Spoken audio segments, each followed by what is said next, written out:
যজ্ঞ কৰো তাহাৰণ শুনি উনি নয় বায়ু যে অপান বায়ু অধক চলয়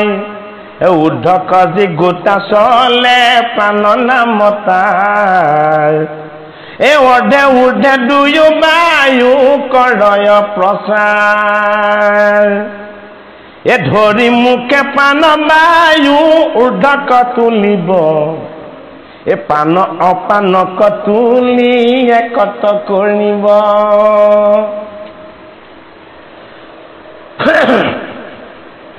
অৰ্ধে ঊৰ্ধে দুয়ো গতি নিৰোধী কুম্ভকে পানক পান হুমি এৰিবে ৰেচকে এহি প্ৰাণায়াম পিণ্ড শুদ্ধ সৰ্বঠাই প্ৰাণায়াম বিনা দেহ নহব পায় প্ৰাণায়াম বিনে দেহটো সৰবাই প্ৰাণায়াম মানে সেই আসনৰ কথা কোৱা নাই আমি শ্বাস নিশ্বাস আৰু লগতে শ্বাস নিশ্বাস ধৰিও ৰাখোঁ এইকেইটা যদি নাথাকে তেতিয়াহ'লে আমি ডেড বডি সেইটোকে কৈছে গতিকে ঈশ্বৰৰ চৈতন্য তত্ত্বক আমি নিয়মিত কৰিব লাগিব কি প্ৰাণবায়ু আমি বায়ু সেৱন কৰাৰ আৰু বায়ু এৰি দিয়াৰ আৰু লগতে কুম্ভক হিচাপে আমি বায়ু ধাৰণ কৰি ৰখাৰ এই তত্ত্বটোক আমি বুজিবলৈ যত্ন কৰিব লাগিব এই বায়ুক শোধন কৰা তত্ত্বটোৱেই হ'ল কি নাম সাধনা ভগৱান কৃষ্ণৰ নাম গুণ শ্ৰৱণ কীৰ্তন কৰিলে বিশেষকৈ কীৰ্তন কৰিলে বায়ুৰ যিটো ইমবেলেঞ্চ আমাৰ বডিত আছে সেইটো ৰুদ্ধ হৈ যায় হে ৰামে দশ পান থাকি দেহে যি কৰ্ম কৰয় যাৰ যেন কৰ্ম কহে শুনা ধনঞ্জয় তাক বোলে প্ৰাণ বায়ু ঊৰ্ধে যে প্ৰচাৰ গুজে বহে যি গোটায় প্ৰাণ নামতাৰ গুৰ্জত বহে অপান আৰু ঊৰ্ধে যায় কি প্ৰাণ বায়ু কি তত্ত্ব আমি যে এই কথা ক'লো বাক্য ৰাখিছো নে নাই দুটা ক্ৰিয়া হৈছে এটা ক্ৰিয়া তললৈ এটা ক্ৰিয়া ওপৰলৈ হয়নে বাক্য ৰাখিবৰ কাৰণে ক'ত শক্তি দিব লগা হয় নাভিৰ পৰা শক্তি দিব লগা হয় নাভিৰ পৰা শক্তিৰে সৈতে আমি বাক্য আৰোপ কৰিব লগা হয় সেইটো কাৰণে এই প্ৰাণৰ তত্ত্ব হ'ল পীতাম্বৰ ভগৱানৰ নাম গুণ আৰু যশ আমি কীৰ্তন কৰিবলৈ হ'লেও প্ৰাণ অপান দুই বায়ুৰ আশ্ৰয়ত কৰিব লগা হয় বহাৱে কুঞ্চাৱে ষষ্ঠ পদয় অনুষ্ঠান তাক যিটো কৰামে তাহাৰ নাম জ্ঞান পুৰুষ ভুঞ্জয়ন পান পেট ভৰি যি গোটে সবাকে বেন্তি দেই সম কৰি বান্তিলা মাত্ৰকে অংগে ৰংগে চলে সম কৰি দেই যিটো সমবায়ু বোলে আমি অন্নৰ পৰা কি পাওঁ ৰস পাওঁ এই ৰসটো আমাৰ তেজলে কোষলে সকলোবিলাকলৈ সমানভাৱে কঢ়িয়াই লৈ যায় হয়নে সেই বায়ুটোক কি বুলি কোৱা হয় সম বুলি কোৱা হয় বাত পিত কফ বায়ু যত কৰাৱই সি গোটা উদ্যান নাম জানা ধনঞ্জয় কি বায়ু বাত পিত্ত আৰু কফ এই তিনিটা বায়ুক যি সদায় ক্ৰিয়া কৰি থাকে সেই তত্ত্বটোৰ নাম হ'ল উদান উদান উদান হয়নে সেইটো কাৰণে কফৰ তত্ত্বটো জল কফৰ তত্ত্বটো হ'ল জল দেহত পানী আপুনি কেনেকৈ লৈছে আৰু পানী কেনেকৈ প্ৰয়োগ কৰিছে হয়নে গতিকে কফটো আত্মতত্ত্বত একেলগে সংযোগ হৈ আছে সেইটো কাৰণে ভগৱানৰ নাম সাধনা কৰিলে কফ বাত পিত্ত এই তিনিটা যমদূত বোলে আঁতৰ হয় নাম সাধনাটো নিষ্ঠাৰে ভক্তিৰে আৰু গুৰুমুখী পৰম্পৰাই হ'ব লাগিব হে নাম নাগ নামে বায়ু গোট হে আছে শৰীৰত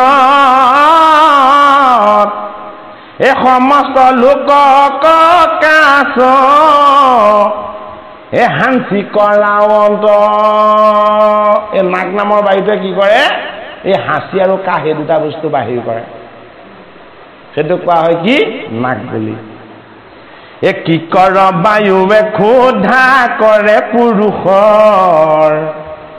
এ কুৰ্ম বায়ু চকু মেলে ঘূৰে নিৰন্তৰ এই কিকবে নামৰ যিটো বায়ু আছে সেই বায়ুটোৰ যোগেদি আমাৰ ক্ষুধাৰ সৃষ্টি হয় আৰু কুৰ্ম বুলি যিটো বায়ু আছে সেইটোৱে কি কৰে সেই বায়ুটো আমাৰ চকুৰ দৃষ্টিত থাকে সেই বায়ুটোৰ যোগেদি আমি চকু মেলিলেই দৃষ্টি লাভ কৰোঁ সেইটো কোৱা হয় কি বায়ু কুৰ্ম বায়ু এটা কুৰ্ম বায়ুটোৱে কি বুজায় আত্মসংগমক বুজায় যদি আত্মসংগমী নহয় তেতিয়াহ'লে দৃষ্টিত বিকাৰ আহি যাব আত্মদৃষ্টিটো কুৰ্ম বায়ুৰ যোগেদি লাভ হয় দেৱদত্ত বায়ু গোটে হাঁহি কৰাবই মৰিলে যি গোটে নেৰে সেই ধনঞ্জয় দেৱদত্ত নামৰ বায়ুটোৱে কি কৰে ভগৱান কৃষ্ণ ইখন ইখন হাঁহি নাথাকে জানো কিন্তু ভেঙুচালি কৰি হহাটো আকৌ সেইটো হেৰি দেৱদত্ত হাঁহি বায়ু নহয় আকৌ দেই দেৱদত্ত বায়ুটো কি শিশুৰ দৰে কোমল নিৰ্মল যি হাঁহি মাৰে যাৰ হাঁহিত কোনো কপট নাথাকে ঈশ্বৰৰ আনন্দ প্ৰকাশ পায় সেই বায়ুটোক কি বুলি কৈছে দেৱদত্ত বায়ু ঈশ্বৰ প্ৰদত্ত হয়নে বাৰু এনেকুৱা মুখ্যমন্ত্ৰীও অসমত আছিলে যিজনে কোনোদিন এটা 10 বছৰ শাসন কৰি এদিনো নেহাঁহিলে হয়নে বাৰু এনেকুৱা মুখ্যমন্ত্ৰী অসমত হৈ যোৱা নাই জানো 10 বছৰত এদিনো নেহাঁহিলে আৰু এনেকুৱা এজন মুখ্যমন্ত্ৰীও আছিলে মৃত্যুৰ দুৱাৰ দৌৰি গৈ যিজনে সদায় হাঁহিয়ে থাকিলে গতিকে এই বায়ুৰ প্ৰভাৱ গীতাই কৈছে বোলে কি এই দেৱদত্ত বায়ুটোৱে কি কৰে মানুহক হাঁহিমুখীয়া কৰে কোমল কৰে আৰু আনন্দময় কৰে মৰিলে যি গোটে নেৰে সেই ধনঞ্জয় এটা বায়ু আছে যিটো মৰিলেও আমাক লগত নেৰে সেই বায়ুটোৰ নাম ধনঞ্জয় বায়ু বোলে কি সেইটোৱে প্ৰাণ বায়ু এই ধনঞ্জয় বায়ুটো ক'ত থাকে জীৱৰ তত্ত্বত থাকে ধনঞ্জয় বায়ু জীৱৰ লগত ধনঞ্জয় বায়ুটো গতি কৰে বোলে কি পাপ আৰু পুণ্য হয় সেইটোকে কোৱা হ'ল ভগৱান কৃষ্ণৰ সখা ধনঞ্জয় বুলি এই বৃত্তিবিলাক কৃষ্ণৰ সখা যদি বেয়া বৃত্তি নৰকৰ ফালে নিব যদি ভাল বৃত্তি বৈকুণ্ঠ ধামলৈ নিব এই মধ্যত কহিলো প্ৰাণ বায়ু যেন মত এই দ্বাদশ যজ্ঞ কহো শেষ আছে জন এই কত গোলা যজ্ঞ হয় নিয়ম আহাৰে 4 ভাগ পেট 2 ভাগৱনে ভৰে এই ভাগকে পুৰয়তাৰ জলপান কৰি অপৰ ভাগত বায়ু থাকয় সঞ্চৰি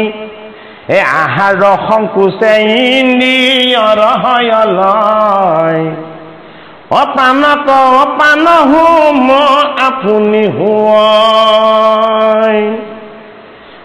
হিমতে যজ্ঞ কৰি আৱশেষ খাই সৰ্বপাপে মুক্ত হুয়া ব্ৰহ্মপদ পায় হিমতে বহু বিধ যজ্ঞ নিৰন্তৰ বেদ ব্ৰহ্ম কহে বাক্য ঈশ্বৰ মুখৰ কি বুলি কৈছে যে প্ৰাণ অপ্ৰাণ ইন্দ্ৰিয়ৰ সংকোচ আৰু নিয়ম এইবিলাক যদি নিয়মিত হয় ভগৱান কৃষ্ণৰ চৰণত যদি একান্ত উপাসনা হয় বেদৰ সাৰ হ'ল ভগৱান দৈৱকী নন্দন কৃষ্ণ এইজন কৃষ্ণৰ চৰণ বন্দনা আৰু যদি উপাসনা তোমাৰ জীৱনৰ যজ্ঞ হয় তেতিয়াহ'লে কি হ'ব বুলি কৈছে যে তুমি সৰ্ব পাপৰ পৰা মুক্ত হৈ যাবা কি হ'বা ব্ৰহ্মপদ লাভ কৰিবা ব্ৰহ্মপদটো কি আত্মাৰাম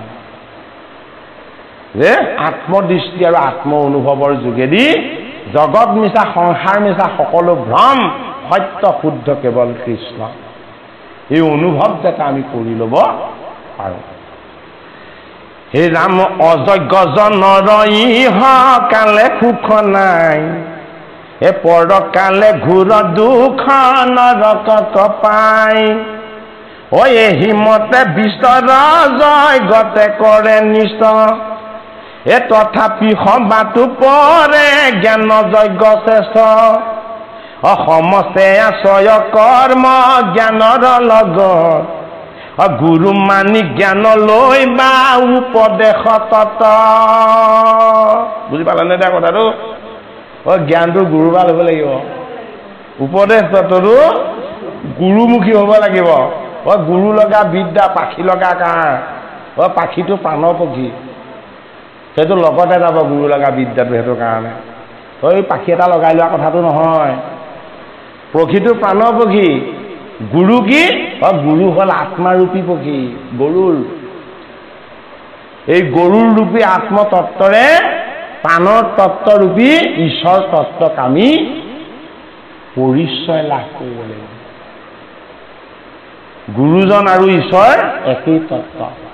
যদিহে গুৰুৱে নিৰ্গুণ হৰিৰ ভূপতিৰ ৰহস্য জ্ঞান দান কৰিছে হে ৰামে যেহি গুৰু সেহি হৰি কৰি একমতি এতে বেশে ভকতি বাহি হৈব শুদ্ধমতি অজিজ্ঞানক জানি নিশ্চয় এ হোৱে মোহজত বাসুদেৱ বুদ্ধি দেখে সমস্ত প্ৰাণিত এ জাত পৰে সংসাৰত মহাপাপী নাই সমস্তে ৰামতে এই জ্ঞান পায় এই অনেক জন্মৰ পাপ পুণ্য নিৰন্তৰে এই জ্ঞানে তৎকাল মানে ভস্ম কৰে যেহেন বিস্তৰ খেৰ থৈ আছে দুমাই এই অল্প অগ্নি লাগি অল্প অগ্নি লাগি ক্ষণ মাতে কৰে চাই পাপ অকৰ্ম বিকৰ্ম এইবিলাক শুকান মন যদি গুৰু লগা বিদ্যা ঈশ্বৰৰ তত্ত্ব ৰাম নাম অগ্নি যদি তাৰ লাগি যাবলৈ হয় সকলো ভস্ম হৈ যাব পুণ্যৰ অদ্ভুত হৈ যাব এই তত্ত্ব জ্ঞানে পবিত্ৰ যে নমত এ পবিত্ৰ কৰণ তাহেন নাহি সংসাৰত এই সংসাৰত পবিত্ৰ কৰোঁতা একো নাই বোলে কি দৈৱকী নন্দন কৃষ্ণৰ তত্ত্ব জ্ঞান আমাক শুদ্ধ কৰে সেইটো কাৰণে অৰ্জুনক কি বুলি কৈছে তত্ত্বৰূপে সখী জানি মোক কাহিনী মতে জানিলে নহ'ব কাহিনীত লুকাই থকা তত্ত্বটো মতে জানিব লাগিব বোলে তত্ত্বটো কি পঞ্চ পাণ্ডৱে মৎস্য দেশত অজ্ঞাতবাস কাটিছিলে বছৰ সেই মৎস্য দেশ মানে কি মায়া দেশ ৰাজ্যখনৰ নামটো কি আছিলে বিৰাট ৰাজ্য এইখনেই বিৰাট ৰাজ্য এই বিৰাট ৰূপী ৰাজ্য এই দেশ হ'ল মায়া সেইটো কাৰণে মৎস্য দেশ হয়নে ইয়াত পাণ্ডৱসকলে অজ্ঞাতবাস কাটি আছে হয়নে বাৰু অজ্ঞাতবাস কেনেকৈ কাটি আছে ধৰ্ম ৰূপেৰে আত্মা বুদ্ধি ৰূপেৰে ভীম অন্তৰংগ ঈশ্বৰীয় অনুৰাগ ৰূপেৰে আত্মদৰ্শন ৰূপেৰে অৰ্জুন ন্যায় নীতি সদাচাৰ ৰূপেৰে নকুল সহনশীল ধৈৰ্যশীল বিনম্ৰ কোমল আৰু সৰ্বশাস্ত্ৰ বিশাৰদ হৈও সৎসংগ কামনা কৰি ঈশ্বৰ সেৱাত নিয়োগ হয় সেইজন সহদেৱ হয়নে বাৰু এই পাঁচজন আমাৰ দেহতত্বত অজ্ঞাতবাস কাটি আছে কিয় আমাৰ বৃত্তিবিলাক দুৰ্যোধন দোষাৰ হয় আমাৰ বুদ্ধিবিলাক শকুনি কুট বুদ্ধি হয়নে বাৰু আমাৰ চিন্তনবিলাক কি আমাৰ চিন্তনবিলাক বিজাতীয় সজাতীয় নহয় এই বিজাতীয় কৰ্মটো হ'ল কি কৰ্ণ মনৰ বৃত্তি দুটা এটা নহয় সেইটো কাৰণে দ্ৰোণাচাৰ্য আসন দুটা লওঁ আমি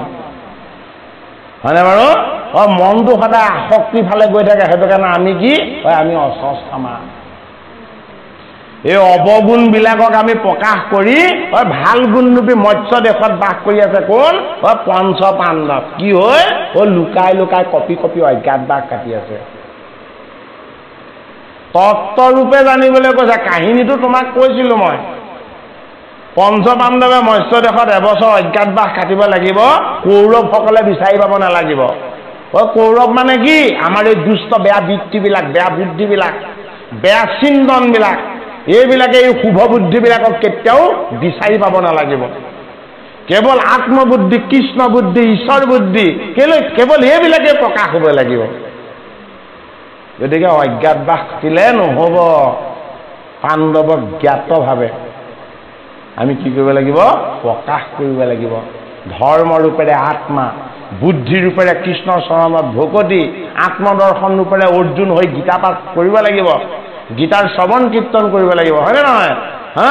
ন্যায় নীতি আৰু সদাচাৰ সদায় থাকিব লাগিব। নকুল সৎসংগ ৰূপেৰে সাধুৰ সংগ ল'ব লাগিব। শাস্ত্ৰক আচাৰ্য বুলি গণ্য কৰিব লাগিব। এয়া সহদেৱ আমাৰ লগতে আছেনে নাই? সেইটো কাৰণে তত্ত্বৰূপে সখী জানি মুখ। তত্ত্বৰূপত দেহ তত্ত্বত বস্তুবিলাকক আমি নিৰীক্ষণ কৰি চাব লাগিব। সেয়াই কৃষ্ণ প্ৰাপ্তি। তত্ত্বৰূপেৰে ঈশ্বৰ কৃষ্ণৰ সান্নিধ্য লাভ কৰাটোকে কি বুলি কোৱা হয়? কৃষ্ণ প্ৰাপ্তি। সেয়াই কি? সেয়াই কৃষ্ণ চান্দায়ন। সেইবোৰ কি লাভ হ'ব বুলি কৈছে? জিজ্ঞানক জানি নষ্ট হোৱে মোহ যত, বাসুদেৱ বুদ্ধি দেখে সমস্ত প্ৰাণীত। সমস্ত প্ৰাণীত কি দেখে? বাসুদেৱ বুদ্ধি। বাসুদেৱ বুদ্ধি মানেনো কি? বাসুদেৱ বুদ্ধি মানে বিষ্ণু বুদ্ধি।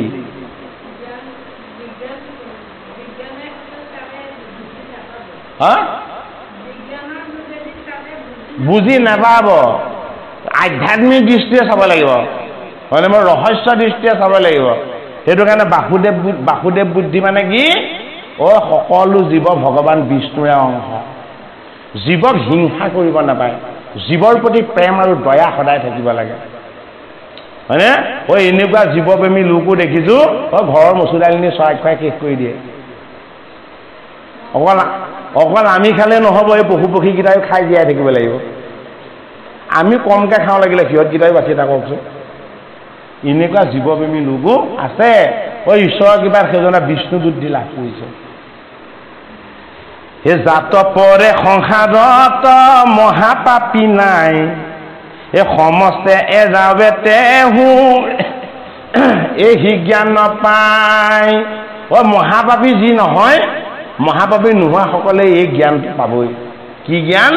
বাসুদেৱময় বুদ্ধি। অনেক জন্মৰ পাপ পুণ্য নিৰন্তৰে, এই জ্ঞানে তৎকালে মানে ভস্ম কৰে। হে ৰামে যে হনে বিস্তৰ খেৰ থৈ আছে দমাই, এই অল্প অগ্নি লাগি খন মাতে কৰে চাই। আত্মজ্ঞান, আত্মতত্ত্ব, ঈশ্বৰ কৃষ্ণৰ তত্ত্ব দৰ্শন। এই তত্ত্ব দৰ্শন যদি হৈ যায় তেতিয়া কি হ'ব? পাপৰূপী শুকান বন আৰু খেৰবিলাক অকণমান অগ্নি লাগিলে যিদৰে ছাই হৈ যায়, অজ্ঞান অবিদ্যাবিলাক ঈশ্বৰৰ তত্ত্বজ্ঞান লাভ হ'লে ভস্ম হৈ যাব। জ্ঞান কৰ্ম সন্ন্যাস যোগে আমাক জনাইছে। হে নামে তত্ত্ব জ্ঞানে পবিত্ৰ যেন পবিত্ৰ কৰম তাহে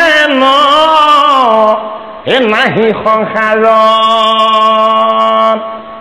তত্ত্বজ্ঞানে আমাক যিমান পবিত্ৰ কৰে, আৰু কোনো এনেকুৱা বস্তু নাই যি আমাক কিমান পুণ্য বা পবিত্ৰতাৰ ভাগ দিব পাৰিব। সেইটো কাৰণে কি বুলি কৈছে? অপবিত্ৰ বস্তু যিটো পবিত্ৰ হোৱা যদি সমস্ত অৱস্থা আছে পায়া, এই কমল লোচন যিটো তাৰে হেহু হেহুদ বাহিৰে ভিতৰে হুৱে কায়া অপবিত্ৰ বস্তুবিলাকো পবিত্ৰ হৈ যাব। কমল লোচনক স্মৰণ কৰিব লাগিব। কমল লোচনটো কি? যিজনৰ দৃষ্টিত কাম ভাৱ নাই, যিজনক শ্ৰৱণ কীৰ্তন কৰিলে মনৰ কামনাবিলাক নাইকিয়া হৈ যায়, সেইটোহে কমল লোচন। পদুমৰ পাহি নিশা দেখিবলৈ দেখাটো কমল লোচন বুলি কেৱল কোৱা নাই, তত্ত্বৰূপ। ঈশ্বৰক ভজি ঈশ্বৰক উপাসনা কৰি হৰি সেৱাৰ যোগেদি যি কামনা বাসনা বিষয় বন্ধনৰ পৰা মুক্ত হৈ গৈছে, সেই তত্ত্বটোকে কোৱা হৈছে কমল লোচন। হে ৰাম শ্ৰদ্ধাৰতি সহিতে সাতি ককৰ্ণী বুদ্ধি অজ্ঞানে নিত অভ্যাসে আপুনি হুৱে সিদ্ধি বিনা গুৰু অজ্ঞানে যে কৰে অহংকাৰ হে শ্ৰদ্ধা আস্তিক বুদ্ধি দুয়ো নাহি আৰু তাৰ আহে। সেই গুৰু লগা বিদ্যা নহ'লে অহংকাৰ থাকি যায়। গুৰুজন থাকিলে অহংকাৰ কিয় নাথাকে? গুৰুজন কৃপাময়, হয়নে? আৰু কাক অৰ্পণ কৰা হয়? সমস্তখিনি গুৰুজনক অৰ্পণ কৰা হয়। গুৰুজনক অৰ্পণ কৰাৰ পাছত কিয় অহংকাৰ থাকিব?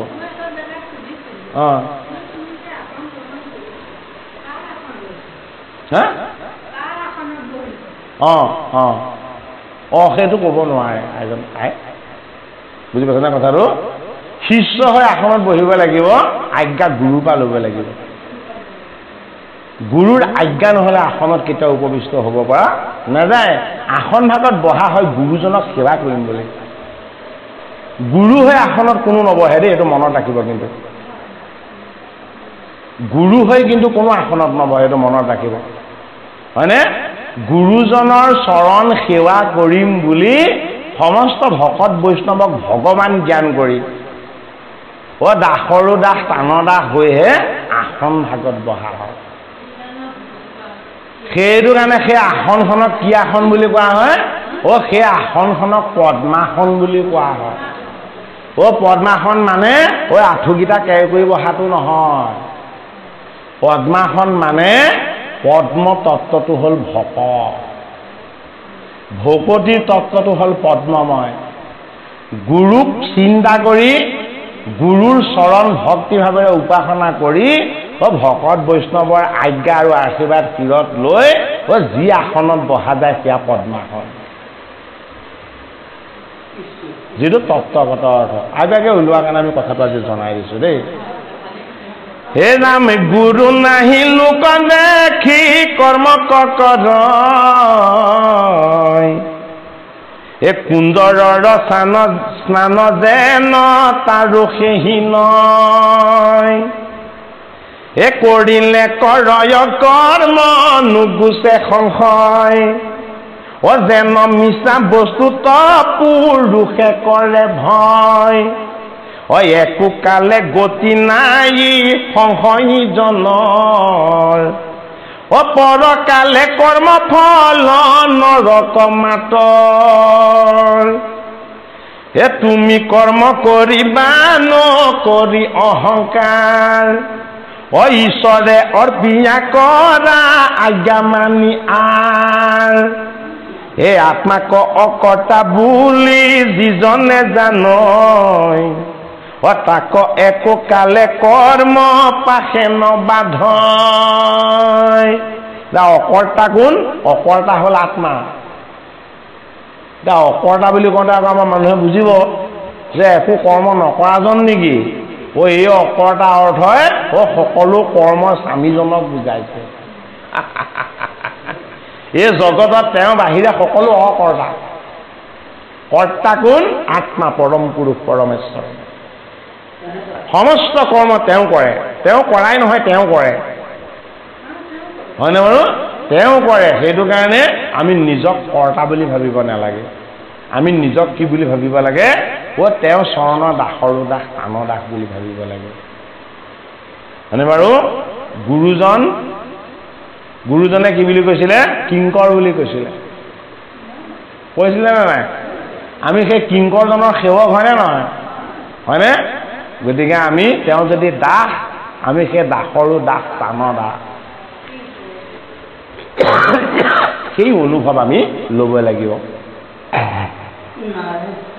হে ৰাম অজ্ঞান সংশয় মোহ অহংকাৰ বুদ্ধি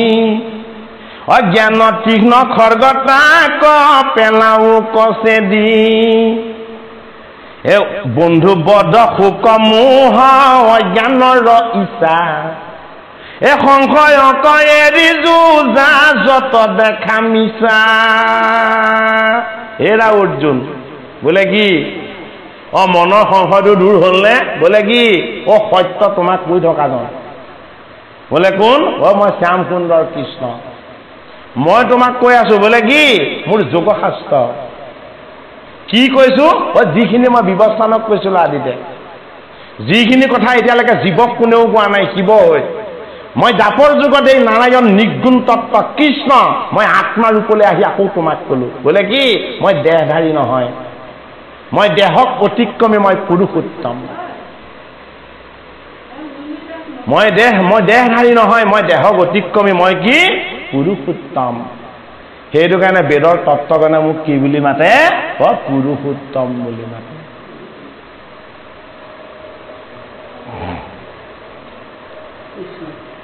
এই ৰাম তুমি বন্ধুক বধ কৰিম বুলি সুখ কৰিব নালাগে অজ্ঞানৰূপী মোহক তুমি আৰু এতিয়া ইচ্ছাৰে তুমি বৰণ কৰিব নালাগে হেৰা অৰ্জুন বোলে কি সকলো সংশয় এতিয়া দূৰ কৰি লোৱা বোলে কি মোৰ আজ্ঞা বোলে কি গান্ধী ধৰা আৰু যুদ্ধ কৰা কেনেকে কৰিবলৈ কৈছে মই কৰ্তা মোক অৰ্পণ কৰা মোৰ বাক্য মোৰ আজ্ঞা বুলি মানা মোৰ আজ্ঞা বুলি যদি তুমি মানি যদি এই যুদ্ধ কৰা সমস্ত পাপৰ পৰা তুমি মুক্ত হৈ যাবা এক হয় গোবিন্দ মিছে মহিমা কৃষ্ণৰ এক গোকুল ঢাকি আজি তোৰ ৰাখিল মন্দৰ বাম হাতে সাত দিন গোবৰ্ধন ধৰি লীলায়ে গোৱাল গৰু ৰাখিলা মুৰাৰী ক'ত ৰাখি দিলে গোবৰ্ধন কোনখন সেইখন গোবৰ্ধন নহয় এইখন গোবৰ্ধন হয়নে গো মানে কি গো মানে বেদ ক'ত আছে স্মৃতিত আছে বেদ এই স্মৃতিত থকা বেদটোক আমি অজ্ঞান আৰু অবিদ্যাৰে ঢাকি ৰাখিছো গোবিন্দই কি বুলি কৈছে ইন্দ্ৰিয় বাসনাবিলাকৰ বৃষ্টিপাতৰ উপদ্ৰৱে তোমাক বৰ কষ্ট দিছে সেয়া 7 দিন 7 ৰাতিৰ বৃষ্টিপাত তাত্ত্বিক দিশটো হয়নে এই কামনা বাসনা মোহ মায়াৰ ৰাগ এয়া হ'ল কি ইন্দ্ৰৰ বৃষ্টিপাত 7 দিনেই হৈয়ে আছে হয়নে বাসুদেৱে আমাক ৰক্ষা কৰিবলৈ আহিছে আত্মদণ্ড ধাৰণ কৰি বোলে কি তোমাৰ ইন্দ্ৰিয় কেইটাইহে সেইবিলাকত কষ্ট পাইছে বোলে হয় গোবৎস বুলি ইন্দ্ৰিয় কেইটাক মই এতিয়া ধাৰণ কৰিম বোলে কেইদিন ধৰিম 7 দিন 7 ৰাতি ধৰিম আমি জীয়াই থাকো 7 দিন 7 ৰাতিয়ে তাতকে বেছি দিন জীয়াই নাথাকো কাৰণ বাৰগীতাৰ দৃষ্টি আচলতে বাৰ 7টাই কোনেও বঢ়াব নোৱাৰে কোনেও কমাব নোৱাৰে হয়নে বাৰু 7 দিন 7 ৰাতি গোবৰ্ধন তেওঁ ধৰিয়ে আছে আমি গমহে পোৱা নাই বোলে কি ইন্দ্ৰই উপদ্ৰৱৰ কামনা বাসনাৰ বৃষ্টিপাত তোমালে ঢালি আছে হয়নে মই জ্ঞান ভক্তি আৰু বৈৰাগ্যৰ গোবৰ্ধন মই ধাৰণ কৰি আছো কি বুলি ধাৰণ কৰিছো মই লীলা কৰি তোমাক এই জীৱৰ তত্ত্বলৈ আনিলো তোমাৰ 10টা ইন্দ্ৰক মই গোপবালক ৰূপে এতিয়া পালন কৰিম কি বুলি পালন কৰিম মই গোবৰ্ধনধাৰী তোমাৰ জ্ঞান ভক্তি আৰু বৈৰাগ্য এইবিলাককো মই ধাৰণ কৰোঁ এই জ্ঞান ভক্তি আৰু বৈৰাগ্যৰ তত্ত্বটোক একেলগে কি বুলি কোৱা হয় গোবৰ্ধন গো মানে বেদ গো মানে উপনিষদ গো মানে ধনু গো মানে গাই গো মানে গাভী গো মানে কামধেনু হয়নে গো মানে গোকুল গো মানে গোবিন্দৰ সমস্ত তত্ত্ব এই গোবিন্দৰ সমস্ত তত্ত্বক যি ধাৰণ কৰে সেইজন গোবিন্দ কি ৰূপ শ্যাম কুণ্ডৰ কৃষ্ণ ৰূপ অক্ষয় অব্যয় ৰূপ ইন্দ্ৰকেইটাই ইন্দ্ৰৰ ৰূপত আকৌ তেওঁ চৰণৰ প্ৰাণাপন্ন হ'ব লগা হ'ল বোলে কি দাঁত কৰিলে চকুৰে নেদেখা হলো হয়নে কাণেৰে নুশুনা হলো এইকেইটা ইন্দ্ৰিয়ৰ লোভমোহবিলাক কিয় দূৰ হোৱা নাই হে হৰি এতিয়া কি কৈছে তোৰ অহংকাৰ আছিলে তই 7 দিন বৃষ্টিপাত ঢালিছিলি হয়নে এতিয়া মোৰ চৰণত আশ্ৰয় ল মই সকলোৰে পৰা মুক্ত কৰি দিম ইন্দ্ৰৰ অহংকাৰো দূৰ হোৱা নাই জানো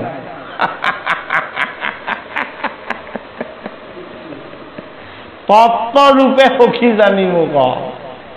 এই তত্ত্বৰূপত আমাক বুজিবলৈ কৈছে হে নাম ইন্দ্ৰৰ পূজাক যিটো আপুনি ভুঞ্জিলা কোনে বুজিবে কইটো ঈশ্বৰৰ লীলা যুদ্ধে হাৰি ইন্দ্ৰে নাম থৈলন্ত গোবিন্দ ক্ষীৰে ধৰো মই তান চৰণ ৰবীন্দ আমাৰ ইন্দ্ৰকেইটা তেওঁলোকৰ সদায় হাৰে আজিলৈকে জয় হোৱাৰ ক'তো ৰেকৰ্ড নাই কিয় ৰেকৰ্ড নাই শ্ৰৱণ ইন্দ্ৰিয়ও দুৰ্বল হ'ব কৰ্ম কৰা এই হাতৰ হস্ত ইন্দ্ৰিয় পদ ইন্দ্ৰিয় সকলো কি হ'ব থৰক বৰক হ'ব হয়নে স্মৃতিক ধাৰণ কৰা স্মৃতি নামৰ ইন্দ্ৰিয়ও কি হ'ব বিভ্ৰম হ'ব নিজৰ জীয়েক কন্যাকে পুত্ৰকে চিনি নোপোৱা হ'ব তইনো কোন বুলি সুধিব নহয় জানো এই ইন্দ্ৰই আহি কি হ'ব শেষত বুজি পাব বোলে কি হে আত্মা হে পৰমাত্মা হে দৈৱকী নন্দন কৃষ্ণ বোলে কি তুমি চলাই থকা এই অহংকাৰী ইন্দ্ৰিয়কেইটা মিছা সত্য তুমি আত্মা পৰমাত্মা বোলে কি তুমি গুৰু ৰূপ এই তোমাৰ ইন্দ্ৰিয়কেইটা কি তুমি পালন কৰি আছিলা ইয়াক শিষ্য ৰূপ সেইটো কাৰণে ইন্দ্ৰই কি বুলি পালন কৰিলে গোবিন্দ বুলি পালন কৰিলে বোলে কি গুৰুৰূপী ইন্দ্ৰৰ এই ইন্দ্ৰিয় বাসনাবিলাকক কৃষ্ণময় কৰি আনন্দময় কৰি লোৱাৰ ব্যৱস্থা কি কৰিব লাগিব গোবিন্দক ভজিব লাগিব বেনাগ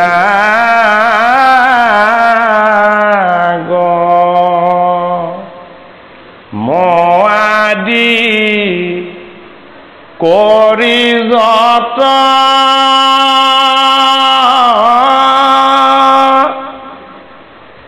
বিস্তৰ শাস্ত্ৰত নাহি কাজ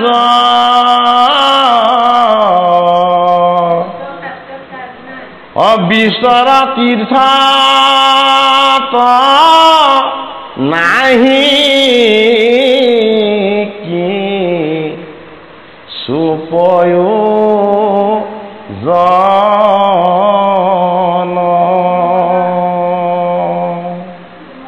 এই সংসাৰত তৰিতে খোজা দেবে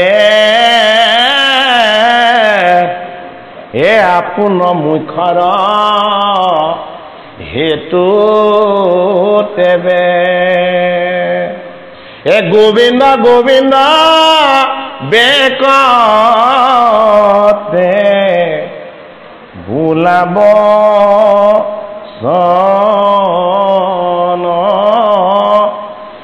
গোবিন্দ গোবিন্দ বেকতে বোলাব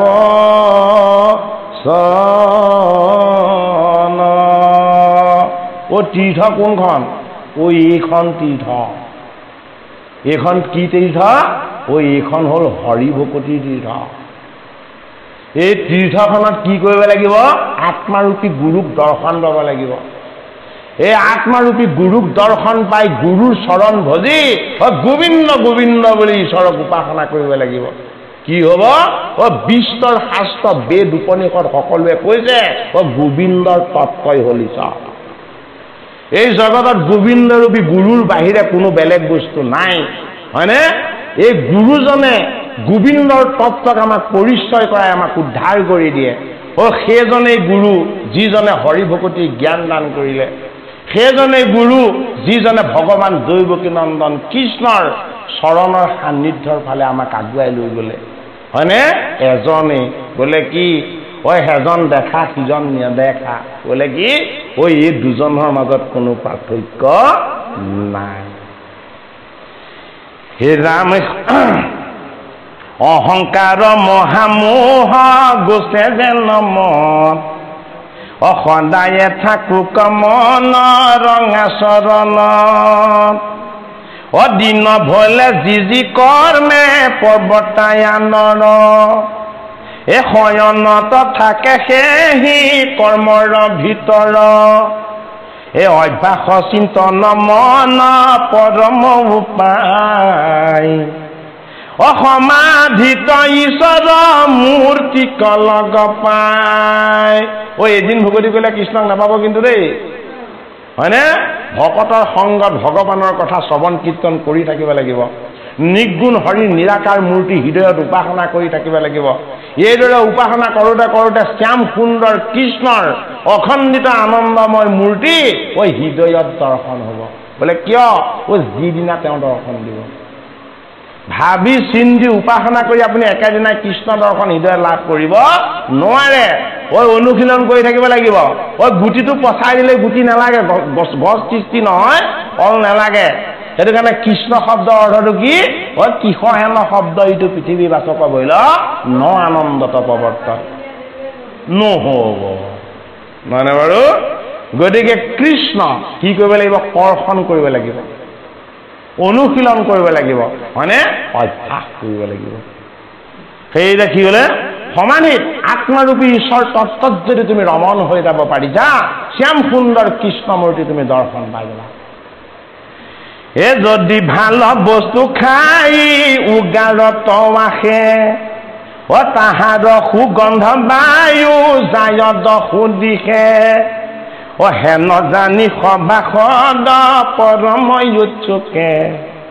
এ অৰুণ চৰণ দুটি বান্ধিও কবুকে এ হৃদয় ৰূপ ধৰা মুখে এ লোৱা হৰি নাম এ কলি যুগে নাম বিনে গতি নাহিয়ান এ অপাৰ সংসাৰ পাৰ পাইবা মহাসুখে ও ৰাম কৃষ্ণ ডাকি ক মুখে এ হৰি ৰাম ৰাম গীতাৰ জ্ঞান কৰ্ম সন্ন্যাস যোগ চতুৰ্থ অধ্যায় সমাপ্তি হৈছে অকণমান গীতাৰ মাহাত্মা আৰম্ভণি আৰু সমাপ্তিকণ পঢ়ি আমি অনুষ্ঠান ভাগৰ আপোনালোকৰ আজ্ঞা লৈ সামৰণিৰ সেৱা ধৰিব বিচাৰোঁ গীতা মাহাত্মা এই নামে গীতাৰ মাহাত্মা কথা এ শুনা সৰ্বজন ও দিব্য জ্ঞান লভে যাক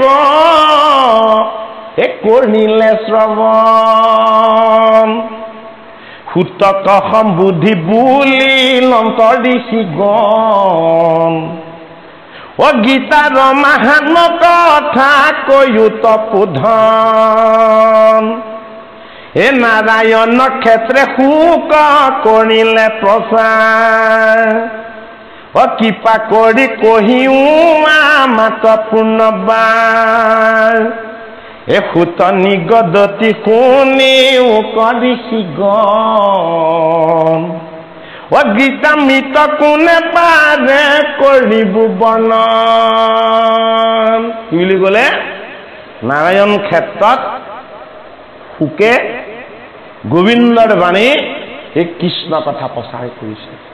নৈমিষ ক্ষেত্ৰত ফুটমুনিয়ে 28 সহস্ৰ ঋষিক এই শ্ৰীমদ ভগৱত গীতা কীৰ্তন কৰি শ্ৰৱণ কৰাইছে আৰু অন্তত গীতা আৰু গোবিন্দৰ এক তত্ত্ব হৃদয়ত অনুভৱ কৰাবৰ কাৰণে গীতাৰ মাহাত্ম্য ৰূপ তেওঁলোকে শ্ৰৱণ কৰিছে কীৰ্তন কৰিছে এই গীতা গোবিন্দতকৈও মহান এই গীতা গোবিন্দ কৃষ্ণতকৈও ছাৰ এই গীতা পাঠ কৰিলে গোবিন্দ কৃষ্ণ সন্তুষ্ট হোৱাই নহয় গোবিন্দ কৃষ্ণই তেওঁ জ্ঞান ভক্তি আৰু বৈৰাগ্যৰ ঐশ্বৰ্যমণ্ডিত ভাণ্ডাৰৰ সমস্ত সম্পত্তি দান কৰি দিব খোজে কিন্তু কি হয় এই গীতামৃত পান কৰিব পাৰে কিন্তু ইয়াৰ তত্ত্ব মৰ্ম আৰু অৰ্থ কোনেও ভেদ কৰিব নোৱাৰে ইমান ৰহস্যময় এই তত্ত্ব হে নামে গুহ অৰ্থ বুজিবাৰ শক্তি আছে কাৰ ও দেৱ ঋষি নজানয় মাহাত্ম গীতাৰ ও কিঞ্চিত জানয় মাত্ৰ কৃষ্ণ ধনঞ্জয় ও যাজ্ঞ বল্ক ব্যাস আৰু শুক মহাশয় যাজ্ঞ বল্ক হল বেদজ্ঞ ব্ৰাহ্মণ বেদৰ তত্ত্বক যিজনে জানিছিল সেইজন যাজ্ঞ বল্ক সেইজন ভগৱান বিষ্ণু দেই কিঞ্চিত জানিছিল কোনে কৃষ্ণ ধনঞ্জয় যাজ্ঞ বল্ক বোলে ব্যাস কি টিকালজ্ঞ ঋষি এই গীতা শাস্ত্ৰৰ প্ৰণেতা হয়নে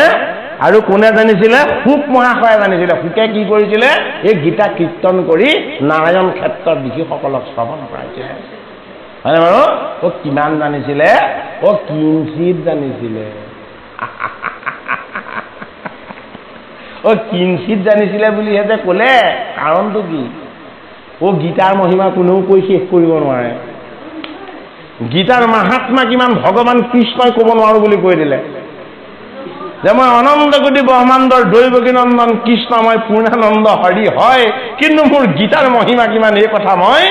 সহস্ৰ যুগ যুগান্তৰো যদি কৈ থাকো মই কৈ শেষ কৰিব নোৱাৰিম যে তোমাত কৰিহা তুজু গুণ নাম হে নামে লেখ অংশ জানে মাত্ৰ আনজতজন অজিমতে শুনিলো কৰে সংক্ষেপে বৰ্ণন গাভীৰূপী বেদ শাস্ত্ৰ শ্ৰীকৃষ্ণে দোহয় বছৰ ৰূপ ধৰি তাক অৰ্জুনে প্ৰিয় গীতা শাস্ত্ৰ কি গাভীৰূপ গাভী মানে কি গাই গাইটো কি গাইটো বেদ হয়নে এই গাই বুলি কিয় কোৱা হ'ল গাই মানে আমাৰ দেহৰ ইন্দ্ৰিয়কেইটা এই ইন্দ্ৰিয়কেইটাক কিহে দোহন কৰিব লাগিব আত্মদৰ্শনৰ ঈশ্বৰ তত্ত্ব জীৱৰ তত্ত্বৰে দোহন কৰিব লাগিব জীৱৰ তত্ত্ব হ'ল অৰ্জুন শিৱৰ তত্ত্ব হ'ল কৃষ্ণ এই কৃষ্ণই হ'ল গীতাৰূপ এই কৃষ্ণই হ'ল বেদৰূপ এই বেদৰ সমস্ত তত্ত্বক ভগৱান কৃষ্ণই বৎসৰূপেৰে পোৱালী ৰূপেৰে প্ৰয়োগ কৰিলে কাক জীৱাত্মাৰূপী অৰ্জুনক বাসুদেৱ কৃষ্ণই এই অমৃত নিজে পান কৰিছে আৰু পান কৰাইছে কাক মধ্যম পাণ্ডৱ অৰ্জুনক এইটো কাৰণে কি বুলি ক'লে গাভীৰূপী বেদশাস্ত্ৰ শ্ৰীকৃষ্ণৰ হয় ভগৱান কৃষ্ণই নিজেই দোহন কৰি বৎসৰূপী তেওঁ ভকতৰূপী শিষ্যৰূপী অৰ্জুনক তেওঁ পান কৰাইছে সেইটো কাৰণে আমি আজি অকণমান এই অমৃত পান কৰিবলৈ পাইছো উদৰ ভৰিয়া দুগ্ধ খাৱে জ্ঞানীগণ অৰ্জুনৰ মাগে নিজে কহে নাৰায়ণ জীৱৰতা জন হেতু মাহাত্ম গীতাৰ দৈৱকী নন্দন কৃষ্ণে কৰিল প্ৰচাৰ এই অৰ্জুন ৰূপী বিষাদগ্ৰস্ত মোহগ্ৰস্ত মায়াগ্ৰস্ত সংসাৰ সমুদ্ৰৰ এই কৌৰৱময় বৃত্তিবিলাকৰ ফালে দৃষ্টি দি হুক হুককে কান্দি দিয়া এই জীৱাত্মাৰূপী অৰ্জুনক উদ্ধাৰ কৰাৰ ভগৱান কৃষ্ণৰ এক নিৰ্মল প্ৰয়াস বোলে কি বেদৰ তত্ত্বৰূপ বেদৰ সাৰ ৰূপ মই নিজেই কি মই নিজেই বেদবিদ মই নিজেই পুৰুষোত্তম হয়নে তথাপিতো মোৰ তত্ত্বক মই কি কৰিছো দোহন কৰিছো কাৰ হতুৱাই বৎসৰূপেৰে অৰ্জুনৰ হতুৱাই কিয় জীৱ তাৰণৰ হেতু এই মায়া আৰু মোহৰ বন্ধনত পৰি থকা এই জীৱবিলাক যাতে উদ্ধাৰ হৈ যায় সেই উদ্দেশ্যেই মই এই যোগশাস্ত্ৰ গীতা মই প্ৰচাৰ কৰিলো এই গীতাক শুনয় যিটো শুদ্ধ চিত্ত হৈ এই সুবৰ্ণ পাতৰ বস্ত্ৰ ভুজ দ্ৰব্য চাই প্ৰীতি হেতু পৰমাত্মা উৎসৰ্গ কৰিব এই যথাযোগ্য পুঁজি বাচক সন্তোষিব এই সুবৰ্ণ সহিতে বস্ত্ৰ দ্ৰব্য দিব দান বাচকৰ তুষ্টে প্ৰীতি হোমে ভগৱান অসুত নিগদতি শুনি কৰিছি গম হে অৰ্জুনৰ আগত কহে নাৰায়ণ হে ঋষিগণ নাৰায়ণ ক্ষেত্ৰত কোনে কৈছে সুকে কৈছে আৰু নৈমিষ ক্ষেত্ৰত সুতমুনিয়ে কৈছে হে ঋষিসকল বোলে কি ঐ আমি সেৱক হৈহে কৈছো বোলে কি কথা ভগৱান কৃষ্ণই নিজে কৈছিলে এয়া আমাৰ মুখৰ বাণী নহয় দৈৱকী নন্দন কৃষ্ণৰ শ্ৰীমুখৰ অমৃত বাণী তোমালোকে অমৃত অধিক কৰি পান কৰা বোলে কি এয়া গীতা অমৃত হে ৰামে গীতা পাঠ কৰি যদি এ মাহাত্ম্য নপঢ়ে বিথাতে সিজন গীতা পাঠ কৰি মৰে বাচক মানে যি আচলতে হেৰি কৰে অনুষ্ঠানটো পাতে সেইজনৰ কথা কৈছে বাচকক পুথিবলৈ কৈছে সন্তুষ্ট সেইটোকে কৈছো যি সেৱা ভাগ কৰে বাচকজনক সন্তুষ্ট কৰিবৰ কাৰণে আৰু ভকতসকলক সন্তুষ্ট কৰিবৰ কাৰণে সুবৰ্ণ পাত্ৰ মানে সেই সোণৰ পাত্ৰ তাত নহয় সাত্বিক ভাৱনাৰে শুদ্ধ ভাৱনাৰে বাচকক টুকিবলৈ লৈছে বোলে কি কৃষ্ণৰ কথা যি কীৰ্তন কৰি শুনাব সেইজন ভগৱান কৃষ্ণৰ ভকত